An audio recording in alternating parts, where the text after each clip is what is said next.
Hello,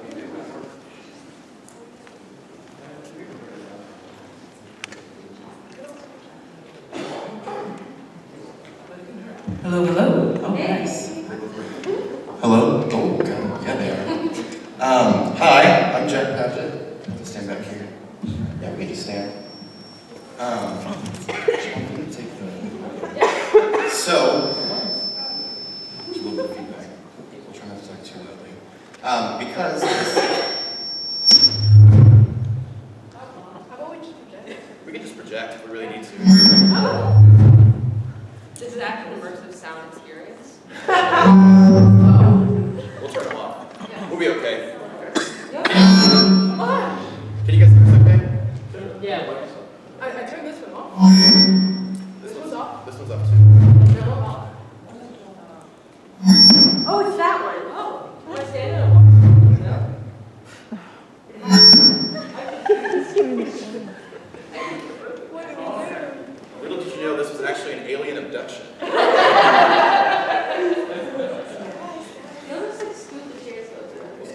be fine. So, because this is a play, it's a short play, we're going to kind of do it like in the style of Reader's Theater. So we've got some really fantastic people helping me read this. So we're going to have Siobhan Mulligan over here on the stage directions. This is Darian Kexhouse. She is going to be reading for the part of Grace. I'm Jack Padgett. I'm reading the part of Jared. Kathleen Miner is going to be reading Paul, and Avery James is going to be reading Greg. And as you can see, we had to gender bend a little bit because we have mostly females on this trip with us. So there might be a few gender-specific jokes, but a term I like to use in the theater is suspension of disbelief. So do what you got to do. All right. So without further ado. A sparse apartment, a ragged couch, and an old television sit center, and a large window is set into the back wall.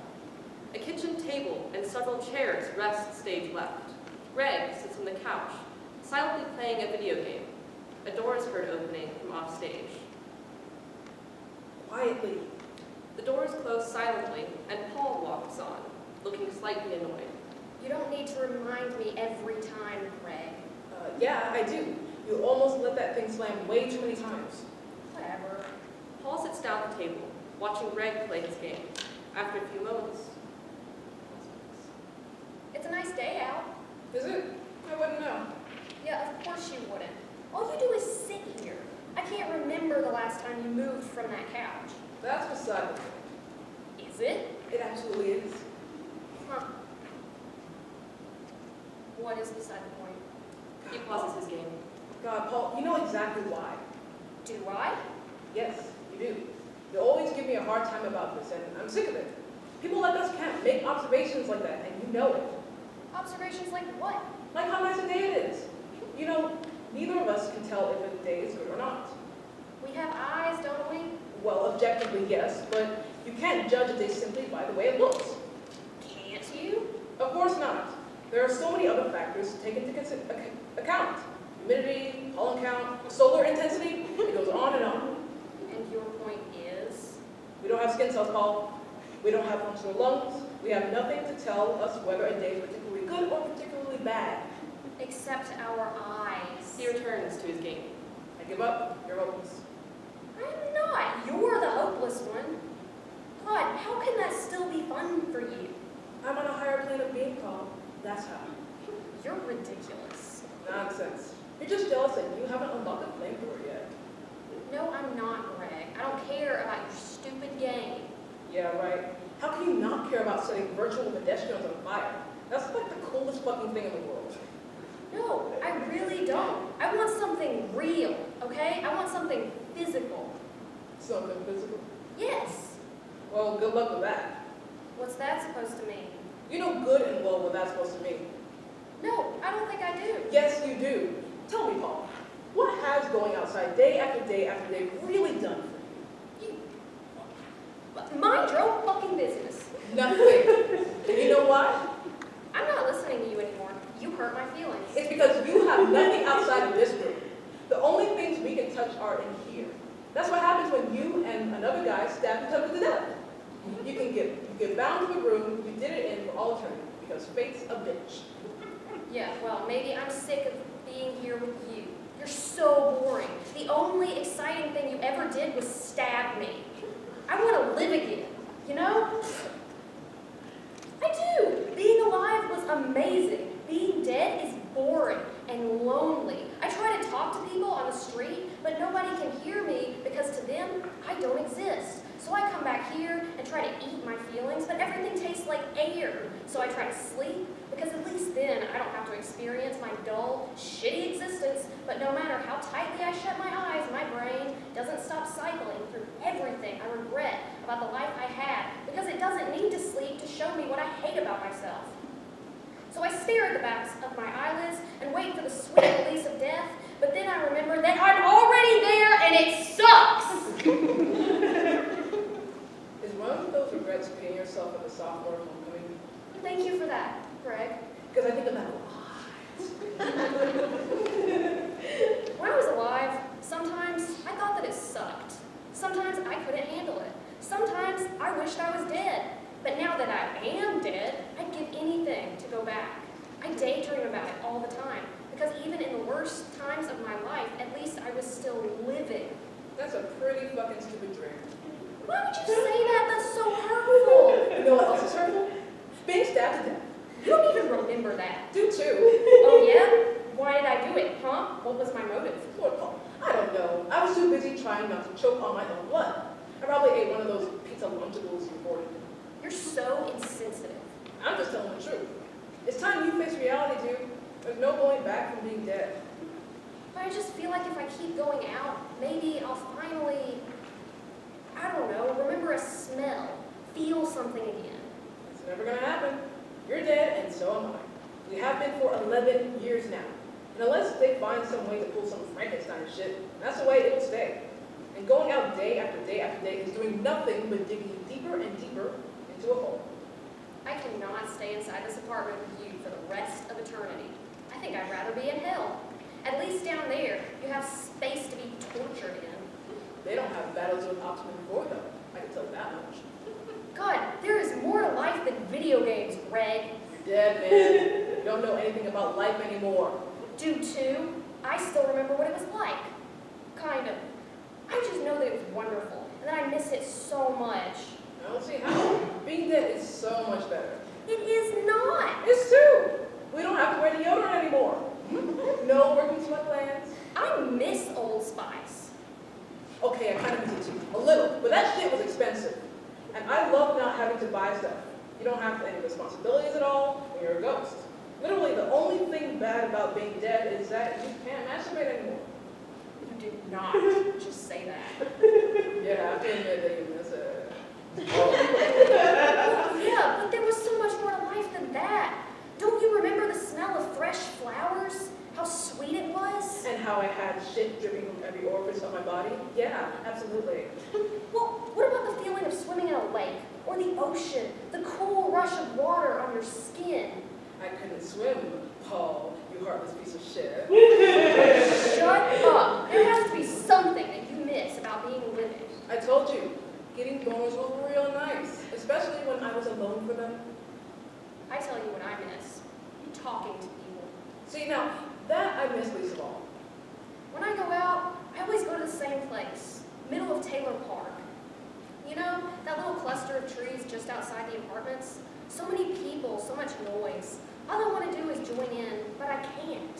So instead, I just sit on that bench by the fountain and watch all those hundreds of people come and go, surging around me in these huge waves. You can see anything in Taylor Park as long as you know how to look. Joggers, old couples. Pretty sure I've seen one or two pedophiles. All these walks of life bumping shoulders with one another in this huge park-wide orgy. And I just sit there, invisible, watching it all happen. Sometimes I don't even watch. I just lose focus and let it all wash over me. Every day, though, there's this one thing that I always make sure to look for. There's this father who goes on walks with his little daughter after school. She wears this pink unicorn backpack and skips around and holds his hand as they push through the sea of people. And he holds on to her too, smiling this enormous smile that takes up his whole face because he's just so happy to be her dad. And every single day, they walk up to the fountain and they stop and stare at it for a few seconds. Then the dad fishes out a coin and hands it to her. "Make this a good one," he tells tells her. She grins this innocent, gap-toothed grin and kisses it, then tosses it right into the water. It plops in with a little splash, and then he scoops her into his arms. "What'd you wish for?" he always asks. And she always takes this huge breath to tell him, but before she can, he puts a finger over her lips and cuts her off. "Remember, you're not supposed to tell me if I ask," he says. "That takes away the magic." And she nods and grins and wraps her arms around his neck, and they just stand there, father and daughter, until he carries her away again. One time, she asked him why he never made any wishes of his own. And you know what he did? He crouched down in front of her, looked her dead in the eyes, and said, "I don't make any wishes because all of my wishes have already come true." If I could have cried, I would have, right there. It was the sweetest thing I'd ever seen. God, I miss that, Greg. The raw love you can only have when you're alive. That man and his daughter and with the unicorn backpack have it for one another. And it's so obvious, and it just makes my cold, dead heart sore. You see what I mean? Are you done? Thank God. That's exactly why I don't miss having to talk to anyone. Because I just go on and on, thinking that people are actually listening. But You're a dick. I just tell it out like it is, man. He stands to leave. I can't be around you right now. That's fine. How can you say that? Does our friendship really mean that little to you? It's just that we have an eternity to make up, Paul. So I'm really in no rush. You know, it's days like today that I'm reminded of why I disliked you so much when we were alive. Why did you? I can't remember exactly. It was a long time ago. But I bet you were still a dick. Yeah, you're probably right. But it doesn't change the fact that trying to experience life when you're dead is a useless endeavor. Can't you just support me in this? No, because you're being an idiot. Maybe I'm just being hopeful. You can be both at the same time. They aren't mutually exclusive.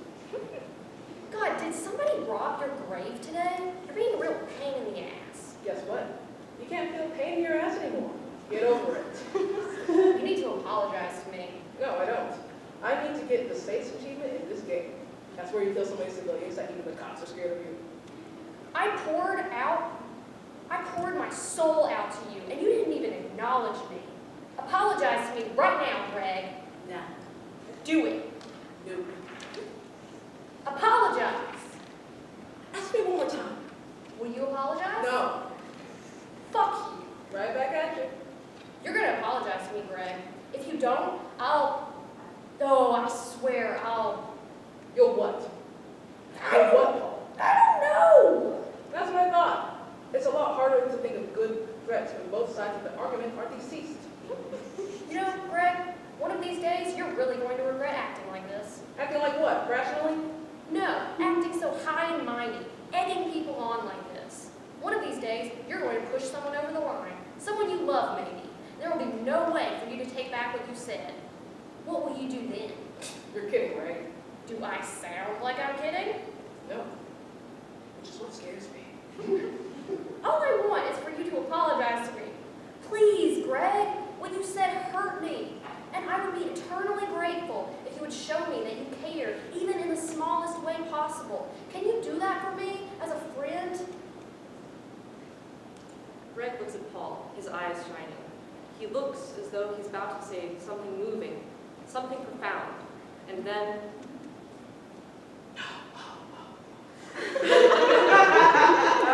So that's it. All right, I didn't want to do this, but unless I do, I feel like you'll never change. You'll be the self-centered, egotistical asshole for the rest of your life.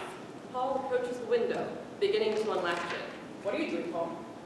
Making a sacrifice. Close the window. It's cold outside.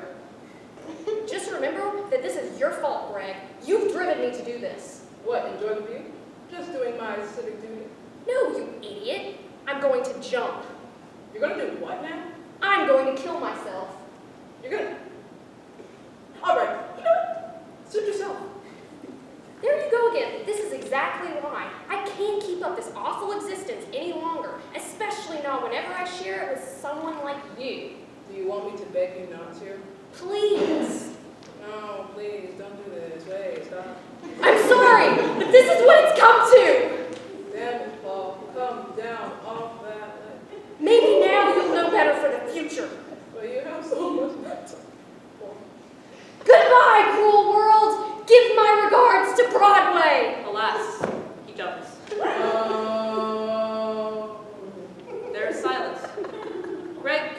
play bounds to an optimum. All is quiet for a number of moments, until Paul opens the door and stands in the doorway. I keep forgetting how this death thing works. You said that last one too. Shut up! You're still a dick. That's fair. Paul enters the room, letting go of the door, which swings back Quiet! and slams shut so hard that it rattles the walls. A girl's scream is heard from next door. Well, now look what you've done. I'm sorry, I didn't mean to. We've talked about this over and over again. We don't do spooky shit. I cannot have someone snooping around this apartment. This Xbox is the only good thing I have left in this world. And if people come in here and find our hideout, it'll be the first thing to go. Two voices can be heard through the walls. What the hell was that? I don't know. I think it came from next door. Next door? You mean the abandoned one? Yeah, I think so. What do you think it was? Let's go check it out. No freaking way. I do not do the spooky shit. Don't be a baby. Come on, what if it's like a really nice puppy that we can rescue and adopt for ourselves? Okay, well, that's very convincing. Just a quick look though, all right? A door is heard. Damn it, Paul. They're coming over here.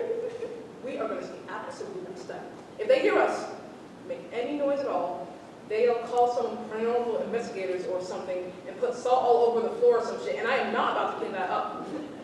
The door to Greg and Paul's apartment creaks open, revealing the wide-eyed expressions of Jared and Grace, the latter of which totes a baseball bat. They cannot see or hear either of the ghosts. Oh God, here they come. See anything? No, but we should look around.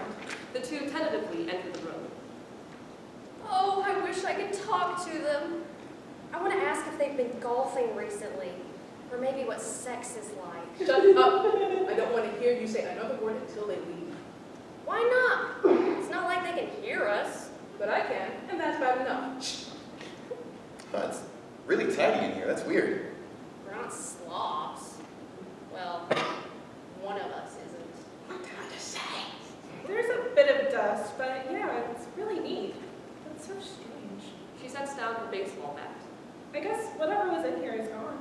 Hey, cool. Is that an Xbox? Oh, no, you don't! As Jared makes a beeline for the gaming console, Greg jolts after him, but trips on the dormant bat, which clatters across the floor. Grace and Jared scream. Ah! Oh, shit. Holy shit! Did you just see that? That bat just moved by itself. Oh my god, Jared. Oh my god, it did. Whoa! That was... You just moved that bat, Greg. And they heard it. Yeah, next I'll be feeding it on it if they decide to fuck with my Xbox again. No, I mean they heard you. You did something that they could see. I want to try. No, Paul, don't. Paul grabs the bat and tosses it across the room. Jared and Grace scream once again in complete terror. Ah! Paul laughs gleefully.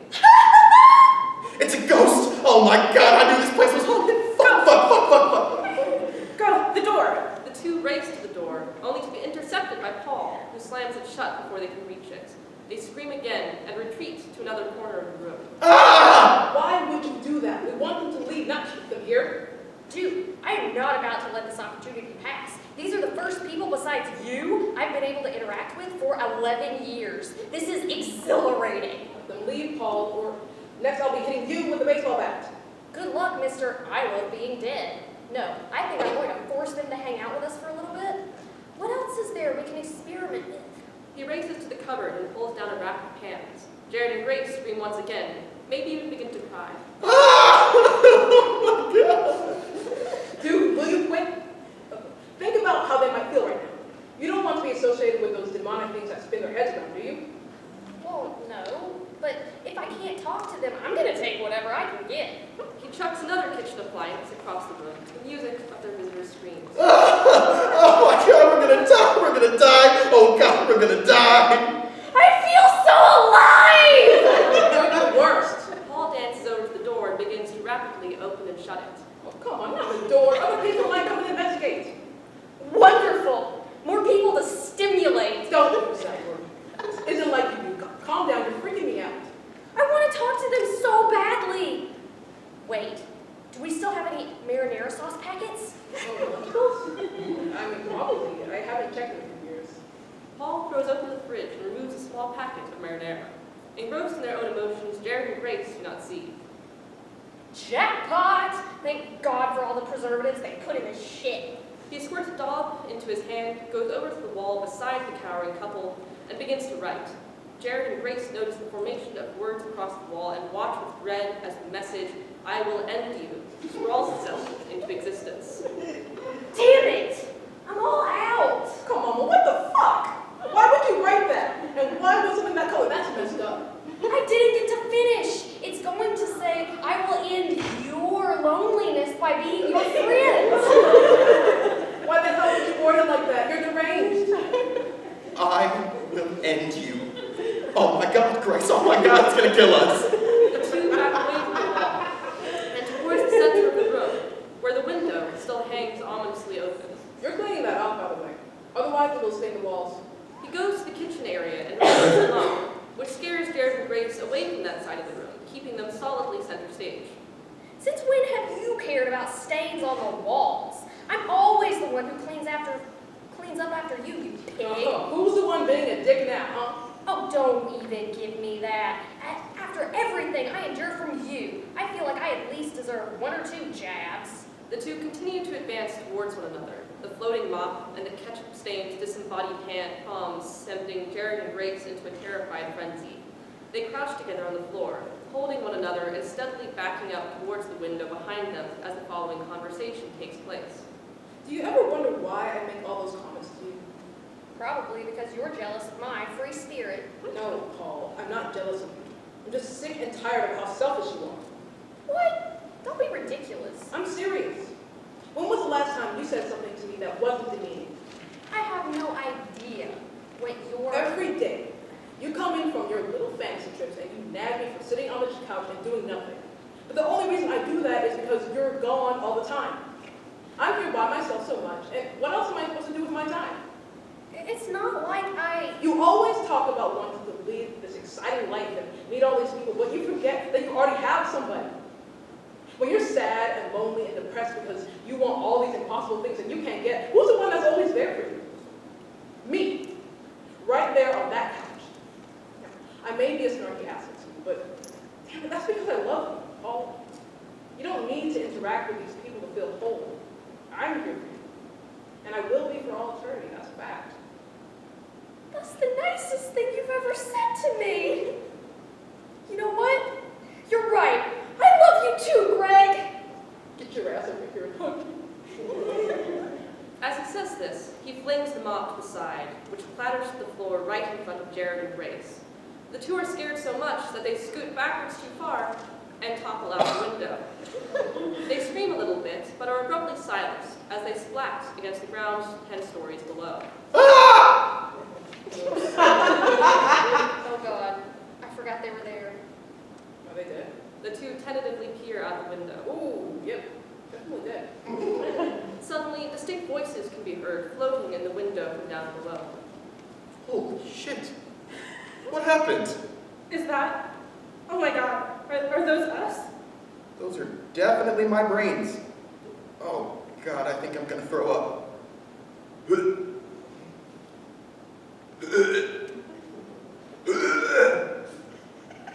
What the hell? I don't even feel sick.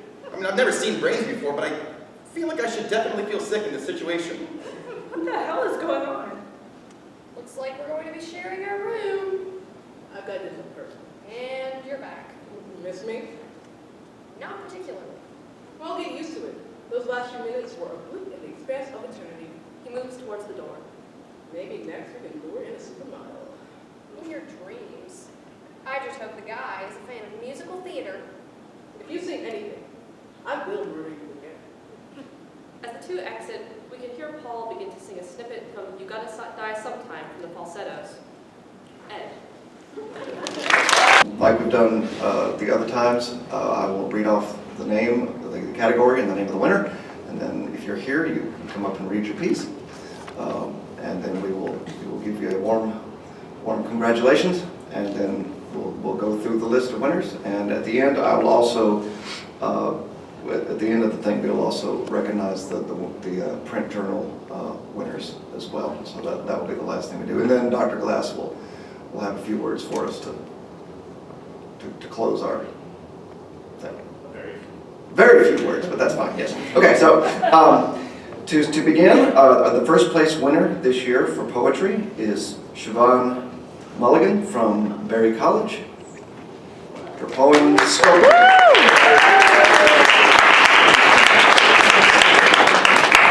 I'm also just really happy that my name was said correctly because that doesn't happen often, so thank you.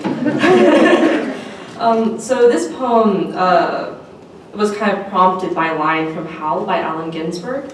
And it's called Sculpting.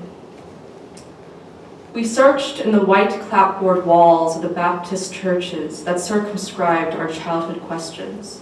We searched Google for internet mysticism, Wikipedia'd Baha'i and the Eightfold Path. We added Rumi to our Goodreads, Netflixed Dalai Lama documentaries. We went with friends to church and turned our mouths from wine and wafer, our feet towards the door.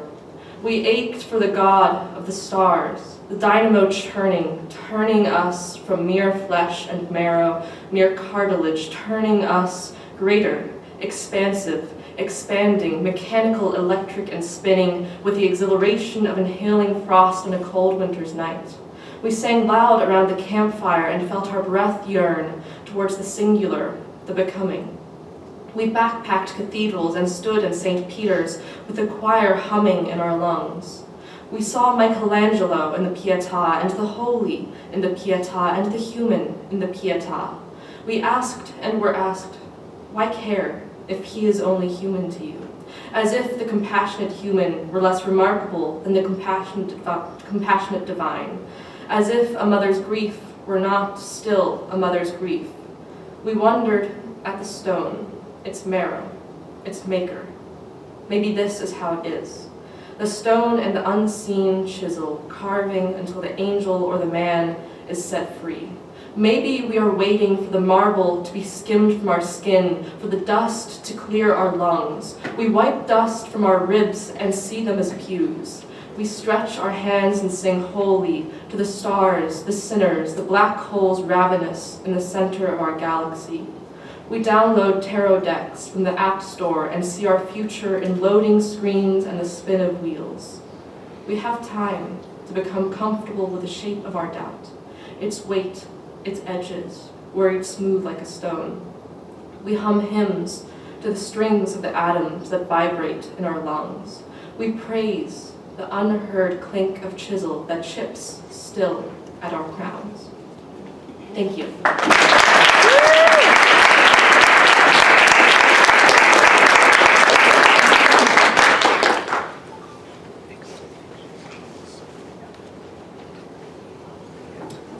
In the fiction category, the first place winner is Jared Crain from Berry College.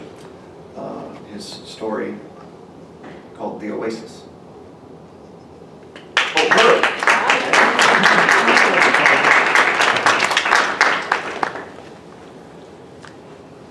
Good morning. I'm not Jared Crain.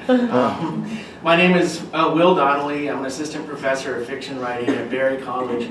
I nominated this story for this award, which he wrote for a class of mine back in the fall, because I thought it was astonishing.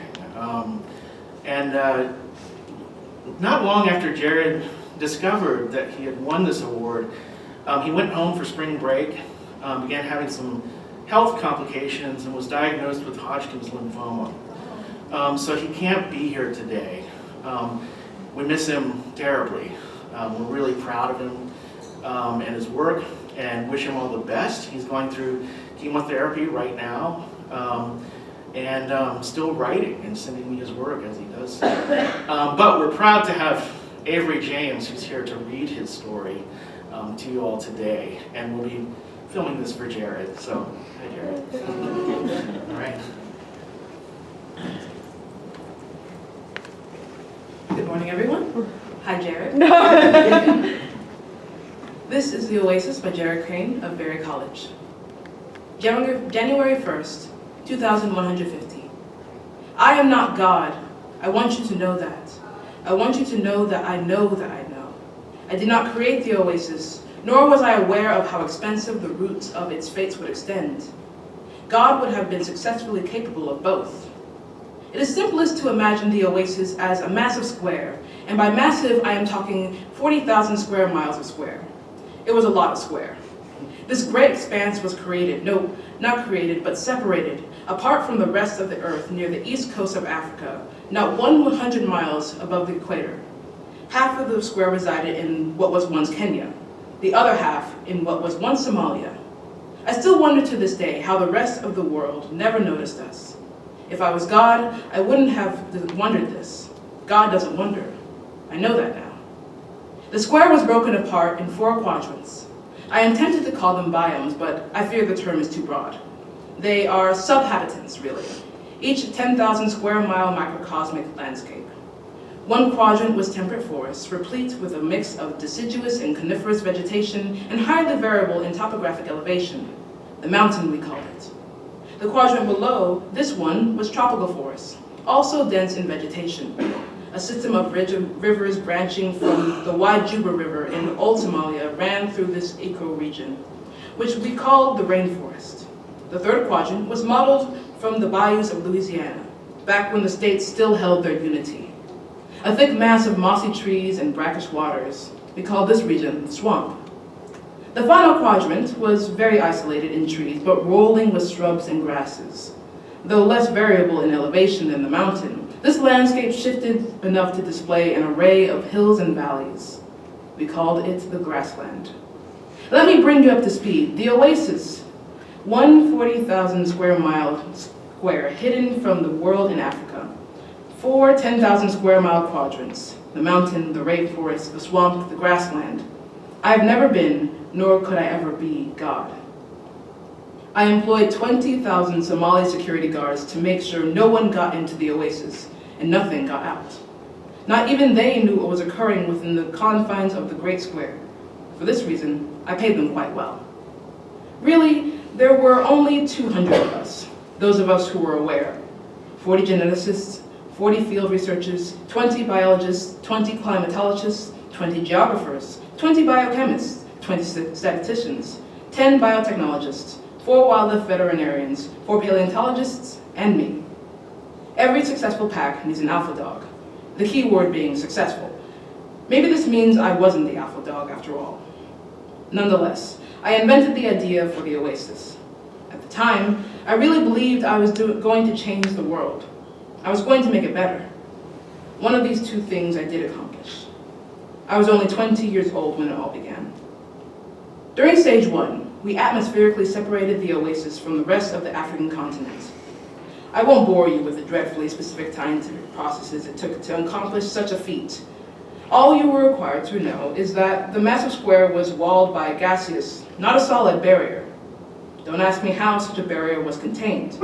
That knowledge is reserved for the climatologists and biochemists. This took 5 years to accomplish. Clearly, we put a lot of effort into partitioning the 4 landscapes, characterizing each one by means of distinct atmospheric climate. This was stage 2.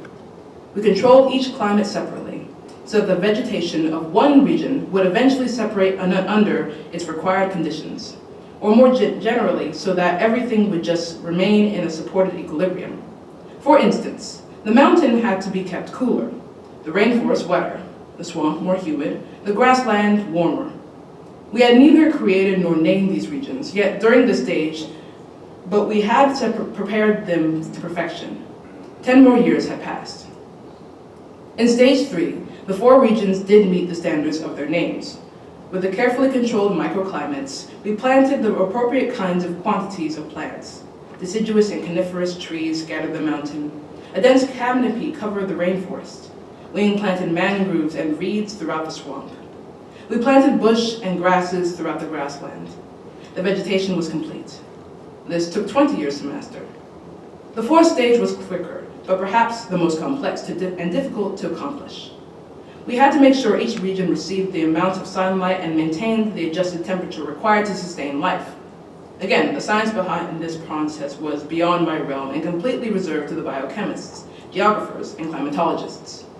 Though not at all physically enclosed within a structure, nor anything of the sorts, the team modeled the oasis off of the Earth itself, mixing and releasing just the right amounts of kinds of jet gases into the air to create a sort of greenhouse effect. All I know is that the gases were different, encompassing each ecoregion, and scattered sunlight at varying levels. It was this controlled greenhouse that allowed our team to adjust the light and temperatures accordingly. This took 5 years. The preliminary stages were complete. The quadrated landscape was one spectacular microcosm. When we first finished fabricating the oasis, it was gorgeous, pristine, a success for the ages. I spent countless nights crying myself to sleep with tears of joys at its fresh majesty. This was before we began the experiment. You see, the oasis was only a foundation, a support system of sorts. It is the experiment that we were truly after. The real world was crumbling to pieces. Oh, how we really thought the world was falling apart then. We were overpopulating. We overexploited resources. We vomited pollution into the land and atmosphere. We destroyed habitats. We drove countless species of animal and plant into extinction. It was this, the steady elimination of Earth's biodiversity, that terrified me the most when I was a child. I realized even then that it was becoming an issue of exponential proportions. The more species went extinct, the greater the likelihood that other species would adversely react the consequences and also become extinct. 1 species dead on the first day, 2 the next day, 4 the next, 16 the next. Everything would die. I had to do something, to lay a foundation for progress. 40 years of brainstorming, recruiting, planning, and constructing was all it took to lay that foundation. I was becoming an old man at this point, having just turned 60. Many might say I wasted my life, and now I might tell them that they are absolutely right. But at the same time, I felt quite successful and young, as if life for me was just beginning anew. I ask you now, what characterizes Earth more than the concept of life? Without life, the Earth is nothing but a place of desolation, a foundation burning with hot flames of potential. And so we brought life to the oasis, stage 5. Not a single creature placed on the confines of the oasis was of this world. And yet, in my own eyes, every creature was completely natural.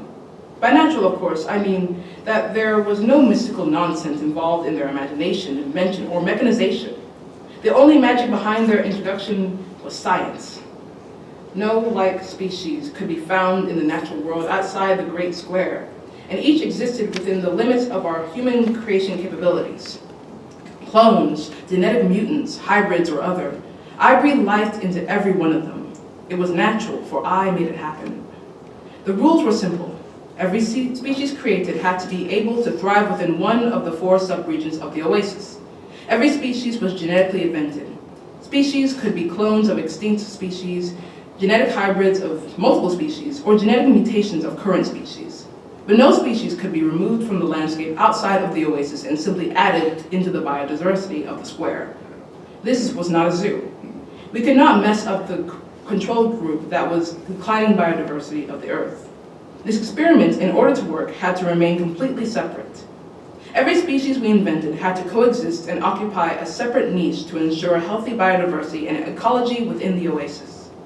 Naturally, competition and predation would ensue, survival of the fittest taking over as the behavior of every species. All we had to do was make sure competition and predation remained in equilibrium, that there was just the right number of each species, predator, prey, competitor, and otherwise, for all to prosper regardless. After all, this is how the world used to function naturally before we slung shit into the spokes of life. Oh, believe me, how excited at the marvelous idea it all was. I smiled for days after the first clone was born into our lab. It was an extinct species of thiaclin, known as Tasmanian tiger when it walked the earth. The team of geneticists used a female Tasmanian devil as a surrogate mother, replacing the missing genes within the thiaclin genome reconstruction with splices of Tasmanian devil genes. It worked. The thiaclin was born from the devil and survived, becoming the first official resident of the oasis. We raised many more thiaclins and set the population loose in the grassland. The 5th stage was off on the right foot. Next, we created a genetic hybrid of an alligator and a crocodile.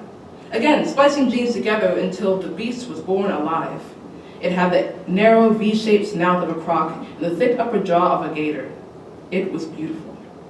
Once we had the formula down, many more of these hybrids arrived, and it was no puzzle that they belonged in the swamp. Oh, believe me, we were only just getting started. Next came monkey hybrids placed in the rainforest and large antlered mutated deer on the mountain. Then we brought back prehistoric cats and canines resembling modern bobcats and coyotes, but bigger boned and bigger toothed. We created large amphibious beasts that resembled 3-foot salamanders, flightless birds like the dodo, dwarfed bears, and turtles without shells. Football-sized dragonflies made the cut, as did saber-toothed rabbits, lobster crayfish, and aquatic raccoons. We raised snakes with legs as well as legless lizards, just for kicks, to see how they fared in the various subregions. We fused the pigment-changing genes from the squids and octopi into mammals like squirrels and rats, making them elusive as chameleons. It went on until hundreds of genetically altered species resided within the oasis.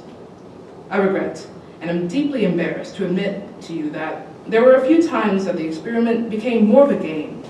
My fellow scientists and I placed bets on which species would successfully be created. We held competitions for who would create the most visually fantastical creatures, the largest mutants, the most surprising creatures. And so, as you probably have guessed, our creations grew stranger and more dangerous from there. We were ambitious, greedy. We thought we were capable of anything and everything. We lost sight of reality which we had invented for the world. I was invigorated, incessantly energized on the adrenaline with which my inventions gifted me. I could not stop. One never knows the ending. Perhaps this is what kept me blinded from what was to come. This was my grave mistake. Well, one of them. There was no end in sight. For me, there was no end. And so we brought back the dinosaurs. I have a feeling it had been in the back of all of our minds all along throughout the process. We'd all seen Jurassic Park. What could be more amazing than making this fiction a reality? Why delay the inevitable any longer?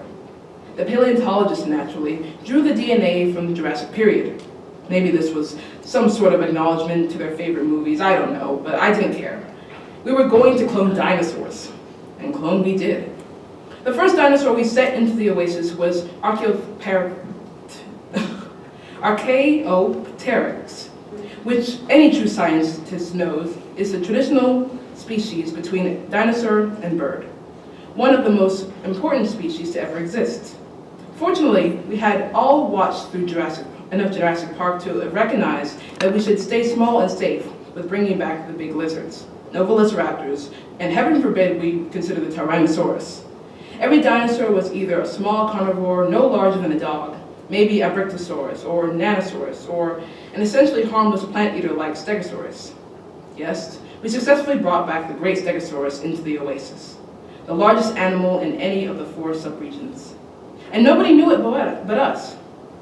I was the head of the most immense and revolutionary underground operation on planet Earth. 20 more years had passed by the time we cloned the extinct Stegosaurus. Everything was functioning like perfect clockwork. In fact, all of the different species that we had brought into accompaniment with the other throughout the 4 regions lived and interacted better together than I ever could have imagined. No one species outcompeted, overconsumed, or driven away from its territory. Populations of every genetically modified species remained stagnant over time. We had accounted for everything. I thought we had recreated a species pool conducive to progression instead of extinction. My microcosmic oasis would one day be extended to the macrocosmic planet, and I would save the biodiversity of the world as we could have known it. I should have stopped there. I couldn't get enough. Stay sick, as I personally labeled it, ensued. I tackled a new project in the experiment.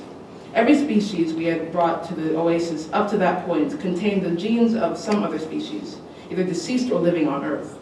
In this way, every species had been natural. This was my aim from the very beginning, but something had changed inside of me along the way of a 60-year journey.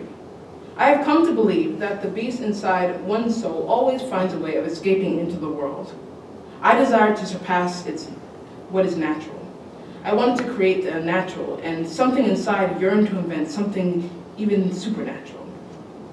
I set out to create a beast with no attachment to this world. This project I kept to myself. Perhaps I knew if I let someone else in that somebody would try to discourage me, to reason with me. I was not in a reasonable state of mind, and so I sought no assistance. For nearly 10 years, I was 89 years old at this point. I used the elements of the earth and of human ingenuity to build an animal purely of technology. No genes, no DNA, no life. I had studied robotics for years when I was not overseeing the oasis, saving my knowledge for a rainy day. The storm had come. I used an isolated underground laboratory just inside the gaseous wall of the mountain. I spent more and more time down there. I grew restless, I grew tired. My co-workers, all new faces, as every one of my original team had passed at some point along the journey, noticed me disintegrating into a level of hysteria. But they must have attributed it to my being old and senile. I never received a question. I worked harder and longer fusing limbs, stringing together now technological joints and nerves, programming instincts, and, to my greatest satisfaction, artistically inventing my animal's image. Not a week after my 90th birthday, I had done it. I had created my single beast, neither male nor female, neither real nor imaginary. The creature resembled a hyena, or perhaps a wolf, but was the size of a cow, its outer fur coating purely synthetic. It was the color of fresh, dark soil. Its small, pointed horns were as sharp as hunting knives, its fangs even sharper. The large ear stood on end like a German shepherd's. Its large, flaring nostrils capable of detecting any stimulus within the vicinity of 100 square miles. Within, the beast was truly a piece of art. Its capabilities surpassed all science. I programmed the thing to prioritize survival instincts tenfold that of any animal. There was no sleep, leisure, nor play transmitted into the system. The beast was self-powered on biological sustenance. As long as it kept eating that which was alive, it would continue to stay, in the most literal form of the word, alive. I never named it. I wasn't worthy of giving such an animal a name. I kept it caged in the lab for a year, feeding it only mice from the real world. It never slept. I eerily watched it watch me some days, and well into the night. It did not move. It did not breathe. It only watched. Finally, one day, I could not bear it any longer. I had to see if this non-biological being could interact with an entire biotic and biodiverse system. I was mad, incapable of foreseeing any level of consequence, and so, having implanted cameras in each of its eyes, I released the solitary beast at the edge of the grassland. From a screen in the lab, I watched the beast sprint at speeds greater than the fastest cheetah. I marveled as it impaled one genetically modified animal after another, merely by lowering its head. It scarfed down its prey as quick as the killing, only to immediately continue to run for more. I was beyond impressed with myself. No creature like this one had ever been introduced to this world, naturally or artificially. For days I laughed myself into pure joy, watching the tireless beast cross the border boundary from the grassland to the mountain, then to the rainforest, even through the swamp. Its range was impeccable. It could endure any climate, any elevation, any conditions. I was beside myself. Slowly, however, I began to worry. As impressive and fit as the creature was, I had programmed it to be too dependent on food.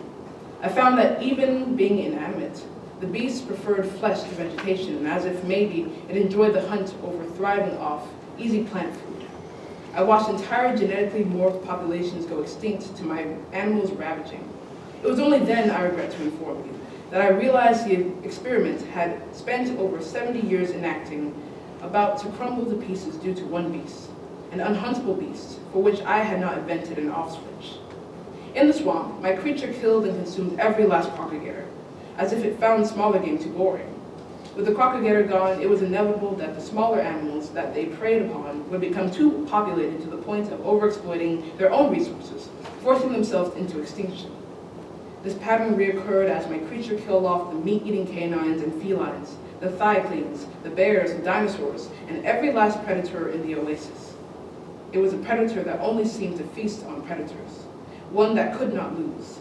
What we had done to the biodiversity of the earth for generations upon generations, one creature was doing to the oasis in a matter of weeks. The experiment had failed. My backup supply of species was being depleted by hundreds. I wish I could tell you the savagery ended there. It did not. My robotic creature was out of predators to kill in the oasis. The gaseous boundaries around the massive square were meant to keep life from entering or exiting. It was as penetrable as air to that which represented the complete absence of life. Before any of us could do anything about it, my creature left the confines of the oasis. Its thirst would never cease. Its thirst will never cease. Africa has become washed of its lions, cheetahs, hyenas, and leopards. My animal was eliminated of the stronger herbivores also. Elephants, rhinos, hippos, giraffes, zebras, gazelle, etc., etc. All extinct now. Plant life on the continent is dissolving as we know it. The repercussions have far outreached the African continent, though. The beast remains here, for now. It has not finished extinguishing the greatest predator of all, us. I see it on the screen every day. Entire villages of people are eliminated at hands of the beast. I look at my hands every day. We have resorted to living in hiding. It is all we can do. I live by myself in the lab where I breathe life into this entity. I sit all day and all night in front of the screen, watching the results of my lifelong efforts. Red has overtaken my vision. It is everywhere. The screams of humanity eternally remain in my head. What have I done? I am not God. I am not God. I am not God. Now it is stage 7, and all I wish to do is rest. I have destroyed the world far worse than I ever thought myself capable of. I am 104 years old now, and yet, while the end is everywhere, my own is not within sight. Of course, I have considered hanging myself for months, but this seems too just a punishment for me. I am undeserving of absence. Perhaps this is my punishment, immortality. I must suffer what I started, achieving the impossible. I am leaving this note now in hopes that I do die, and that someone, anyone, will live through this extinction and find their way down here, to know what I did, what I could not fix. All I ask of you is that you tell them I said something. It doesn't matter who. It doesn't matter what, good, bad, whatever. I will give no false impressions. I am not God, so I am nothing. TD.